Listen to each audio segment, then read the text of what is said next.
আরেকটি নতুন শর্ট ব্লগে আপনাদের সবাইকে স্বাগত জানাই। তো আজকে হচ্ছে একটি বন্ধুর দাদার বিয়ে বাড়ি। তো আমরা সকল বন্ধুরা মিলে যাব বিয়ে বাড়িতে। তো আমি এই ড্রেস পরে পুরোপুরিভাবে রেডি হয়ে গেছি।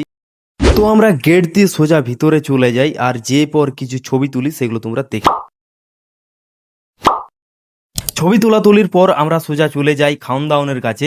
খাওন দাওনের কাছে যে পরেই আমাদের পাতাতে পড়ে যায় সাদা ভাত আর ডাল। তারপর চলে আসে পটল চিংড়ি। পটল চিংড়ির আলুটা খুব সুন্দর সিদ্ধ হয়েছিল আর খুব সুন্দরভাবে রান্না হয়েছিল, কেননা মশলাটা খুবই কম ছিল। তারপর দেখতে দেখতে চলে আসে আলু পোস্ত। আলু পোস্তটাও খুব সুন্দর হয়েছিল, আলুগুলো খুব সুন্দরভাবে সিদ্ধ হয়েছিল। তারপর দেখতে দেখতেই চলে আসে আমাদের পাতাতে চিকেন। চিকেন আসার পরে কিছুক্ষণ পরেই চলে আসে আমাদের পাতাতে রসগোল্লা। রসগোল্লা আসার পরে আসে চাটনি। চাটনি আসার পর চলে এলো পাঁপড়। পাঁপড়ের পর চলে এলো আইসক্রিম দিয়ে আমাদের খাওন দাওয়ানটা শেষ করলো। তো আজকের ব্লগটা এই পর্যন্তই ছিল। কেমন লাগলো অবশ্যই কমেন্ট করে জানিও।